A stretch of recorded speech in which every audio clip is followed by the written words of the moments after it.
तो hello everyone, आज पढ़ेंगे सेक्शन 69 ऑफ बीएनएस। ये बात करता है sexual intercourse by employing deceitful means etcetera. So सबसे पहले एक क्वेश्चन है, एक लड़का और एक लड़की रिलेशनशिप में है और लड़के ने लड़की से प्रॉमिस किया है शादी का और लड़की ने इस शादी के प्रॉमिस पे अपनी कंसेंट दी है फिजिकल रिलेशनशिप बनाने के लिए, और बाद में लड़का किसी और से शादी कर लेता है, उस प्रॉमिस को फुलफिल नहीं करता। तो क्या ये एक क्रिमिनल एक्ट है या क्रिमिनल एक्ट नहीं है? इसका आंसर क्या होगा? वेल, इसका डायरेक्ट आंसर इतना सिंपल नहीं है। कुछ केसेस में क्रिमिनल एक्ट है, अप टू 10 ईयर्स की इम्प्रिजनमेंट है, यानी 10 साल तक की सज़ा है, और कुछ एक्ट्स में नहीं है। अब उसी चीज़ को देखते हैं। सबसे पहले देखते हैं सेक्शन 69 कहाँ पे सिट करता है। तो ये एक ब्रांड न्यू ऑफेंस है, इसका कोई डायरेक्ट इक्विवेलेंट सेक्शन नहीं था आईपीसी में। ये बिल्कुल नया ऑफेंस ऐड किया गया है बीएनएस में, जो कि एनफोर्स हुआ है 1 जुलाई 2024 से। इसके बाद इसको चैप्टर 5 में रखा गया है, जो चैप्टर बात करता है of offences against women and child. उसके सब हेडिंग है सेक्सुअल ऑफेंसेस की कैटेगरी में आता है रेप के प्रोविजन के बाद। रेप का सेक्शन है सेक्शन 63, जो डिफाइन करता है व्हाट इज रेप। इसे क्रिएट क्यों किया गया? पहले जो फॉल्स प्रॉमिस टू मैरी वाले केस थे, वो रेप की डेफिनेशन में फोर्सफुली डालने पड़ते थे। वो आईपीसी 375 रेप प्लस 90 कंसेंट, इन दोनों सेक्शन का यूज़ करके उसमें डालने पड़ते थे, तब कोर्ट उसका एडजुडिकेट करता था। लेकिन अब पार्लियामेंट ने अलग से इसके लिए एक सेक्शन बना दिया है, दैट इज सेक्शन नंबर 69। इसके बाद इसकी बेयर एक्ट लैंग्वेज को देख लेते हैं। सो हूएवर बाय डेसिटफुल मीन्स, यानी कि डेसिटफुल मीन्स मतलब धोखे के किसी भी तरीके से, और by making a promise to marry to a woman without any intention of fulfilling the same has sexual intercourse with her। यानी कि प्रॉमिस करता है लड़का कि मैं तुमसे शादी करूँगा, और लेकिन शुरू से उसकी कोई इंटेंशन नहीं होती उस चीज़ को फुलफिल करने की, और इस प्रॉमिस के चलते वुमेन अपनी कंसेंट दे देती है सेक्सुअल इंटरकोर्स के लिए, यानी फिजिकल रिलेशनशिप बनाने के लिए। तो एंड एक चीज़ हो रही है इसमें, such sexual intercourse not amounting to offence of the rape. वो सेक्सुअल इंटरकोर्स रेप की डेफिनेशन में नहीं आना चाहिए, यानी सेक्शन 63 की डेफिनेशन में नहीं आना चाहिए। सेक्शन 63 में रेप कब माना जाता है? जो विदाउट कंसेंट होता है, विदाउट कंसेंट। लेकिन यहाँ पे कंसेंट है, बस कंसेंट ली गलत तरीके से गई है, धोखे से। उसको इम्प्रिजनमेंट करेंगे, आइदर डिस्क्रिप्शन यानी रिग्रेस इम्प्रिजनमेंट भी हो सकता है या सिंपल इम्प्रिजनमेंट भी हो सकता है, for a term which may extend to 10 years and shall also be liable to fine. तो अप टू 10 ईयर्स की मैक्सिमम पनिशमेंट हो सकती है, मैक्स प्लस फाइन भी होगा। तो ये बेयर एक्ट की लैंग्वेज सिंपल बताती है। इसके बाद एक्सप्लेनेशन देख लेते हैं कि डेसिटफुल मीन्स का मतलब क्या होता है। सो डेसिटफुल मीन्स इंक्लूड करेगा 3 चीज़ें। पहला, एम्प्लॉयमेंट। अगर एम्प्लॉयमेंट का झांसा देके, यानी कि बताया कि वुमेन ने अपनी कंसेंट दी है, ताकि सामने वाले ने, एम्प्लॉयर ने बोला कि मैं तुम्हें ये जॉब दिला दूंगा या XYZ कुछ भी, उस चीज़ के लिए कंसेंट दी है, तो वो भी इसी सेक्शन में आएगा। Second, promotion. फॉल्स प्रॉमिस किया है प्रमोशन का, मिसयूज़ किया है पावर का, पोजीशन का वर्क प्लेस पे, तो वो भी, उसको भी डेसिटफुल मीन्स मानेंगे। और थर्ड है सप्रेस आइडेंटिटी, यानी कि एक रियल आइडेंटिटी को छुपा के मैरिज की गई है किसी वुमेन से। आइडेंटिटी में क्या कहता है? नेम, रिलीजन, मैरिटल स्टेटस, ये सब। अगर ये छुपा के कंसेंट ली गई है वुमेन की फिजिकल रिलेशनशिप बनाने के लिए, तो वो भी इसी सेक्शन के अंडर पनिश्ड होगा। अब इसमें एक वर्ड है सेल इंक्लूड। तो इसका मतलब ये लिस्ट ना इंक्लूसिव है, एग्जॉस्टिव नहीं है, यानी कि सिर्फ यही चीज़ें नहीं हो सकती, इनमें और भी चीज़ें ऐड हो सकती है, लाइक जॉब स्टेटस, वो भी चीज़ ऐड हो सकती है। अब सप्रेस आइडेंटिटी है क्या चीज़, प्रॉपरली इसमें क्या क्या ऐड होगा, ये ये अभी कोर्ट्स को डिसाइड करना बाकी है। इसके बाद 4 एसेंशियल इंग्रेडिएंट है इसके। फर्स्ट है डेसिट एट द रूट, यानी कि जो प्रोमिस की इंटेंशन है वो शुरू से ही डेसिटफुल होनी चाहिए। शुरू से ही लड़के की इंटेंशन नहीं थी कि वो प्रोमिस को फुलफिल करे और उससे शादी करे, यानी फ्रॉम द बिगनिंग। ऐसा नहीं कि बाद में कुछ रीजंस की वजह से वो चेंज हो गई, ये सारी चीज़ें अभी नेक्स्ट स्लाइड्स में देखेंगे इसका प्रॉपर क्या मीनिंग है। इसके बाद sexual intercourse with a women, so victim हो वो हमेशा वुमेन होगी, जिसकी डेफिनेशन दी गई है 2 क्लोज 35 BNS में। मैन के लिए ये सेक्शन नहीं है। अगर मैन के ऊपर होता है या अगर उसकी कंसेंट ली जाती है तो उसके लिए सेक्शन नहीं है, सिर्फ वुमेन के लिए है। और ना ही LGBT ऑफेंस होता है तो उसके लिए नहीं है। इन चीज़ों को हम नेक्स्ट आगे डिस्कस करेंगे स्लाइड्स में। उसके बाद थर्ड है कोजल लिंक यानी कि नेक्सस। तो जो वुमेन की कंसेंट है वो फ्लो होनी चाहिए डायरेक्टली डेसिट या फॉल्स प्रोमिस से, कि उसी प्रोमिस की वजह से उसने एग्री किया। अगर वो प्रोमिस नहीं होता तो शायद वो सेक्सुअल इंटरकोर्स के लिए एग्री नहीं करती, लेकिन सिर्फ उसी प्रोमिस के ऊपर उसने एग्री किया, तो ये प्रॉपर नेक्सस होना चाहिए। इसके बाद फोर्थ आता है नॉट अमाउंटिंग टू रेप। जो एक्ट है वो 63 की डेफिनेशन से बाहर फेल करना चाहिए। लाइक अगर वो 63 में फॉल करता है तो 64 अप्लाई होगा, ना कि 69। इसके बाद इसमें एक इम्पोर्टेंट चीज़ है, दो main heart of the section है। अगर इस पूरे स्लाइड्स में से अगर आपको कोई एक स्लाइड ऐसी अगर आप मेरे से पूछो कि जो आपको याद रखनी हो प्रॉपर, तो वो ये वाली स्लाइड है। सो फॉल्स प्रोमिस और मेयर ब्रीच दोनों में फ़र्क है। सो फॉल्स प्रोमिस का मतलब होता है शुरू से ही डे 1 से इंटेंशन नहीं थी शादी करने की, और प्रोमिस जस्ट एक ट्रिक थी कंसेंट को ऑब्टेन करने की। तो डिसऑनेस्ट इंटेंशन रिलेशनशिप जब से शुरू हुआ तब से ही थी। इस टाइप के प्रोमिस में 69 अप्लाई होगा और बंदा लायबल होगा। अब मेयर ब्रीच में होता है प्रोमिस जेन्युइन था शुरू से जब बनाया, लेकिन बाद में कुछ सर्कमस्टेंसेस चेंज हो गए जिससे प्रोमिस कंप्लीट नहीं हो पाया। शुरू से डिसऑनेस्ट इंटेंशन नहीं थी, वो सिर्फ एक फेल्ड रिलेशनशिप है। तो इसका की टेस्ट क्या है? सबसे पहले ये देखना पड़ेगा कि क्या इंटेंशन शुरू से ही थी प्रोमिस को निभाने की या नहीं थी। इससे रिलेटेड 2 इलस्ट्रेशंस हैं जो अभी देखते हैं, इससे आपको प्रॉपरली समझ में आ जाएगा। Illustration A, so Raj is already engage with another women. Raj की ऑलरेडी एक एंगेजमेंट हो चुकी है, वो फिर भी प्रोमिस करता है मैरी करना प्रिया से, सोली सिर्फ एक पर्पज़ के लिए कि सेक्सुअल रिलेशनशिप बनाने के लिए, और मैरिज को पोस्टपोन करता रहता है फॉल्स एक्सक्यूजेज के साथ, अनलेस डिस्कवर कर लेती है प्रिया एंगेजमेंट को। तो प्रिया को पता चल जाता है कि इसकी तो पहले एंगेजमेंट हो चुकी है, तो उस हिसाब से राज फिर किसी और से शादी कर लेता है। तो इस केस में क्या होगा, राज लायबल होगा या नहीं होगा? वेल यस, इस केस में राज लायबल होगा, क्योंकि शुरू से उसकी इंटेंशन डिसऑनेस्ट थी और कंसेंट डायरेक्टली उस फॉल्स प्रोमिस की वजह से प्रिया ने दी थी, इसलिए राज लायबल होगा। इसके बाद इलस्ट्रेशन 2 देख लेते हैं। तो 2 कपल है अर्जुन और मीरा, वो एक जेन्युइन 4 ईयर रिलेशनशिप में है और शादी करने के लिए भी रेडी हैं और उनका प्रॉपर कमिटमेंट है शादी करने के लिए। लेकिन बाद में अर्जुन की फैमिली रिफ्यूज़ कर देती है कास्ट डिफरेंसेस की वजह से, और अंडर प्रेशर अर्जुन किसी और से मैरी कर लेते हैं। मीरा कंप्लेंट फाइल कर देती है। तो क्या इस केस में अर्जुन लायबल होगा या नहीं? वेल इस केस में अर्जुन लायबल नहीं होगा, क्योंकि प्रोमिस जेन्युइन था शुरुआत से, लेकिन बाद में लेटर सर्कमस्टेंसेस चेंज हुए तब प्रोमिस वो फुलफिल नहीं कर पाया।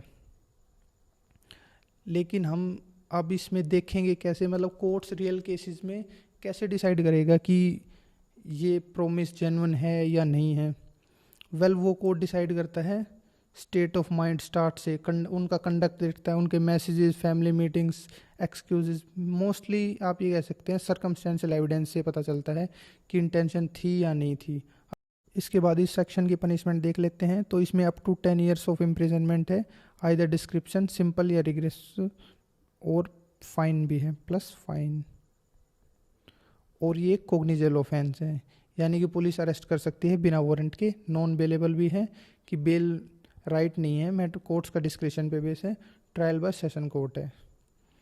ओके, और ये सब क्लासिफिकेशन कहाँ दी गई है? First schedule of BNSS 2023। इसमें बट एक चीज़ आप ये देखना कि अप टू 10 ईयर्स यानी कि सिर्फ मैक्स पनिशमेंट दी गई है, मिनिमम पनिशमेंट प्रिस्क्राइब नहीं की गई है। तो मिनिमम पनिशमेंट कितनी भी हो सकती है, बट मैक्स होगी 10। अब मिनिमम चाहे 1 ईयर की हो, 2 ईयर्स की हो या 6 मंथ्स की हो, सब वैलिड है। नेक्स्ट हम पढ़ेंगे जुडिशियल फाउंडेशंस। जो अभी हमने देखा कि फॉल्स प्रॉमिस ऑफ मैरी और ब्रीच ऑफ प्रॉमिस, दोनों का ये डिस्टिंक्शन बोर्न कैसे हुआ, ये प्रॉपर केस लॉज के थ्रू हुआ था। सो फर्स्ट केस लॉ है Uday versus state of Karnataka 2003 supreme court. इसमें सुप्रीम कोर्ट ने बोला एक डीपली अटैच्ड अडल्ट वुमेन जो अपनी कंसेंट देती है फुल नॉलेज से और जिसे ऑब्स्टेकल्स का भी पता था, यहाँ पे थी कास्ट, दोनों का कास्ट का डिफरेंस था, इस वजह से शादी नहीं हो पाई, तो उसको फॉल्स प्रॉमिस ऑफ मैरिज नहीं बोलेंगे।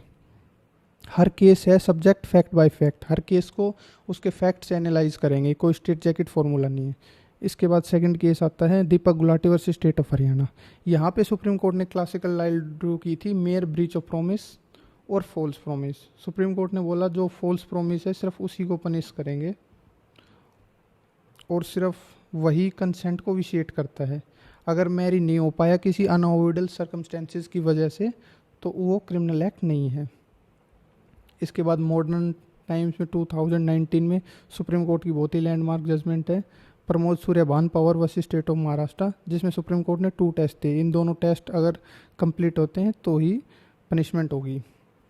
द प्रोमिस पहला है the promise itself must be false. So promise शुरू से ही फॉल्स होना चाहिए, बैड फेथ में बिना इंटेंशन के वुमेन को दिया हुआ होना चाहिए। दूसरा है डायरेक्ट नेक्सस, ये जो चीज़ हमने पहले भी डिस्कस की थी कि फॉल्स प्रोमिस की वजह से ही वुमेन की कंसेंट आनी चाहिए, उसी वजह से वो सेक्सुअल इंटरकोर्स में मतलब खुद को सबमिट किया या खुद की कंसेंट दी। इसके बाद 2019 में एक केस है Anurag Soni versus state of Chhattisgarh, जहाँ पे कन्विक्शन अपेल्ड हुई। वही जो एग्जांपल हमने देखा था ये सेम वही फैक्ट्स हैं। अक्यूज ऑलरेडी इंगेज था अदर वुमेन से और प्रोसिक्यूटर एक्स को प्रोमिस कर रहा था मैरिज के लिए, तो यहाँ पे डिसऑनेस्ट इंटेंशन शुरू से ही थी। प्रोमिस प्योर एक ट्रिक था। इसके बाद 2023 में सुप्रीम कोर्ट का बहुत ही लैंडमार्क जजमेंट है Naeem Ahmed versus state of and city of Delhi. Supreme court ने बोला कि लॉन्ग कंसेंसुअल रिलेशनशिप और every failed promise of marriage can not be branded as a criminal offences, यानी कि हर रिलेशनशिप में जहाँ पे भी लास्ट में शादी नहीं हो पाती उसको क्रिमिनल एक्ट का थप्पा हम नहीं दे सकते। डिसेप्शन रियल होना चाहिए और प्रूव होना चाहिए और ये प्रॉपर डिपेंड करेगा fact to fact. So after 1 July 2024 section 69 आ गया, तो उसके बाद दुनिया भर के हाई कोर्ट्स में ये केसेस बढ़ने लगे, तो उसके बाद हाई कोर्ट्स ने भी इसको कुछ इंटरप्रेट किया है, वो देख लेते हैं। पहला केस है Kuldeep Verma versus state of UP Allahabad high court जनवरी 2026। इस केस के फैक्ट्स हैं एक मैरिड मैन था जो रिलेशनशिप में था एक गर्ल से 11 ईयर्स से, और जब वो रिलेशनशिप में आया उससे पहले ही वो मैरिड था। इसमें जब वो हाई कोर्ट में गया क्वेश्चन के लिए तो हाई कोर्ट ने उसकी क्वेश्चन को डिक्लाइन कर दिया, बोला कि ये प्रॉपर दिख रहा है फॉल्स प्रॉमिस ऑफ मैरी है, शुरू से इंटेंशन थी उसकी, जब वो ऑलरेडी मैरिड था 3 बच्चे थे उसके, तो उसके बाद वो कैसे प्रॉमिस कर सकता है मैरिज के लिए। अनदर केस है XXX versus state of Kerala. यहाँ पे तो जो कंप्लेनेंट थी वो ऑलरेडी मैरिड थी, वो खुद ही मैरिड थी, तो उससे तो फॉल्स प्रॉमिस ऑफ मैरिज किया ही नहीं जा सकता।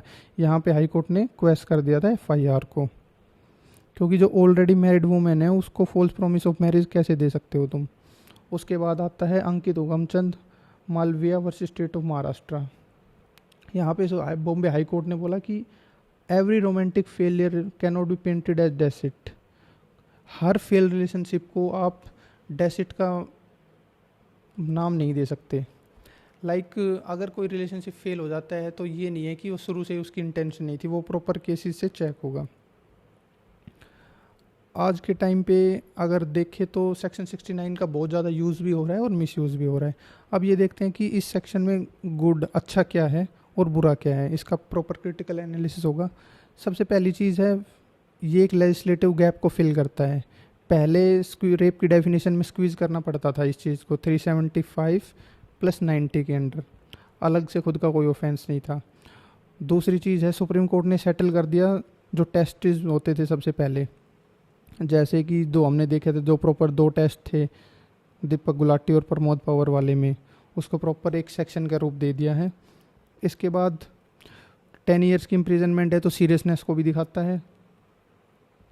फोर्थ है डॉक्ट्रिनली क्लियर लेबलिंग हो गई है, तो रेप की डेफिनेशन को डाइल्यूट करना बंद कर दिया, अब खुद का एक अलग से ऑफेंस हो गया।